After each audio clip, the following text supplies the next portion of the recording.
पुरीरू मु जगन्नाथंकर अमूल्य जिनिस आनी तो से विषय मु शेयर करी।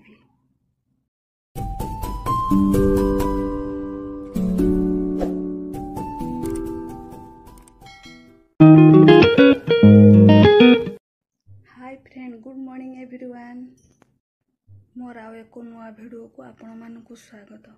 मु आज एमती गोटे जिनस देखी आपण मानकु जोटा कि मु भी से विषय जानी नथिली कि देखि नथिली, तो से विषय मु आज आपण मानकु शेयर करी किछिटा कथा। ए दुईटा फूल जो देखुछंती ए दुईटा फूल जगन्नाथंकर अमूल्य फूल।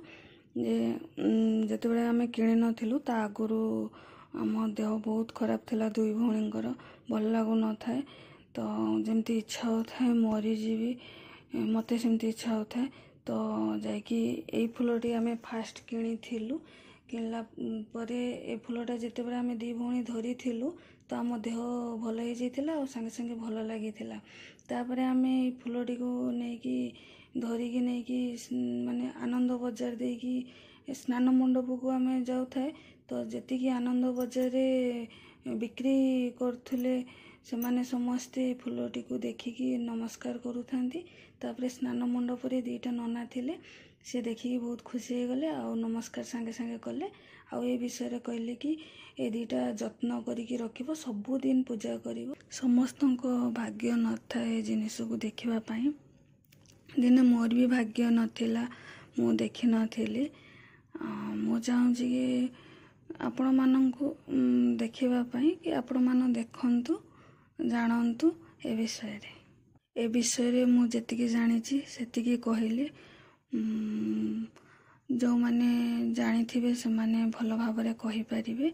समस्ते तो जानि नाथि ए जिनिस को देखिले नमस्कार करिया बोली। तो जो माने से मंदिर भितर अछंती तो सेही माने केवल नमस्कार करथिले, सेही माने ही जानिचंती ए विषय रे। से माने आउरी भल भाबरे कहि परिबे। ए फूल विषय रे आमे केबे भी जानि नथिलु कि किए नबार देखि नथिलु कि सोशल मीडिया माध्यम रे भी आमे जानि नथिलु। जेतेबेले आमे कहिछि 2023 रे रथ यात्रा समय रे आमे जाइथिलु। तो सेतेबेले सुभद्रा मांकर नाकचଣା बिक्री होतला रथरे 3000 टंका देकी आमे सेतेबेले आनी पार नथिलु। ए विषय भी आमे जानि नथिलु। आउ तो जेतेबेले आमे किणिलु ए विषय रे आमे जानिलु जे जिनिस कोन बोली कि। मु एतिकी तो कहि परिबी गोटे कि जो मानकर देह बहुत खराब लागुथबो कि छाड़ू नथिबो, देह खराब लागुथबो, बहुत ज्वर होथबो छाड़ू नथिबो, कि फूल धरिले तांको देह बहुत शीघ्र भल हो जिवो बोली। कहिना मोर देह बहुत भल हो जाइछि। पुणी रिटर्न करू थाए आनंद बजार देकी।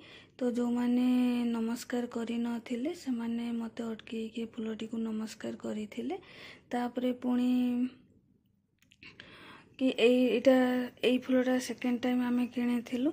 एटा होछि जगन्नाथंको हाथ रे लगा जाई थाए, आ एटा जगन्नाथंकर हार्ट रे। तो एटा सेकेंड टाइम आमे किणिलु।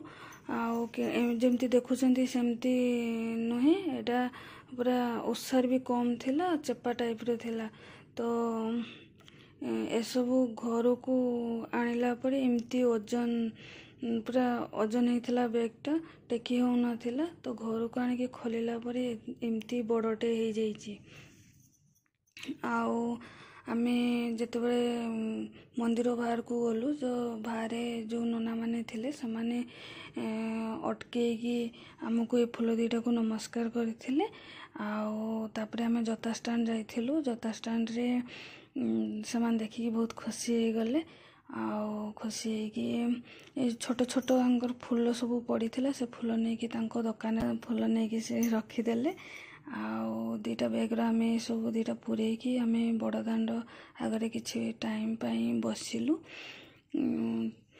हठात गोटे लोक आसिला। तो आसिकी चप्पल खोलीदेला, बैग धरते। तो चप्पल खोलिकी आमको କହିଲା କି ଦୁଇ ମା ନମସ୍କାର, କାହିଁକି ନା ଏ ଦୁଇଟା ତ ବ୍ୟାଗ୍ ଭିତରେ ଥିଲା, ସେ ଦେଖିନଥିବ, ତ କେମିତି କ'ଣ ହେଇଗଲା, ଏମିତି କ'ଣ କହିଲା ଆମେ କିଛି ଜାଣିପାରିଲୁନି। ତ ବହୁତ ଆଶ୍ଚର୍ଯ୍ୟର କଥା, ସେଦିନ ଆମ ପାଇଁ ବହୁତ ଆଶ୍ଚର୍ଯ୍ୟ ଘଟଣା ଘଟିଛି। ମାନେ ଅଗଷ୍ଟ 10ରେ ଆମେ ପୁରୀ ଯାଇଥିଲୁ। ଆଉ କ'ଣ କହିବି, ମୁଁ ତ କହିଛି ଏଇଟା ଏମିତି ନଥିଲା, ଏତେ ଓଜନ ଲାଗୁଥିଲା, ବ୍ୟାଗ୍ଟା ଟେକି ହେଉନଥିଲା, ବହୁତ କଷ୍ଟରେ ମୁଁ ଟେକି ଟେକିକା ଆଣିଛି। ଆଣିଲା ଖୋଲିଲା ପରେ ଏଇଠି ଏତେ ବଡ଼ଟେ ଦେଖିକି ଆଶ୍ଚର୍ଯ୍ୟ ହେଇଗଲୁ, କାହିଁକିନା ଏତେ ବଡ଼ଟେ ଆମେ ଆଣିନଥିଲୁ। ତ ମୋ ଭିଡ଼ିଓଟା ଆପଣମାନଙ୍କୁ ଯଦି ଭଲ ଲାଗିଛି ସେୟାର କରିବେ, କମେଣ୍ଟ କରିବେ, ଲାଇକ୍ କରିବେ। ତ ମୋ ଭିଡ଼ିଓଟା ଦେଖିଥିବାରୁ ଆପଣମାନଙ୍କୁ ଥ୍ୟାଙ୍କ ୟୁ।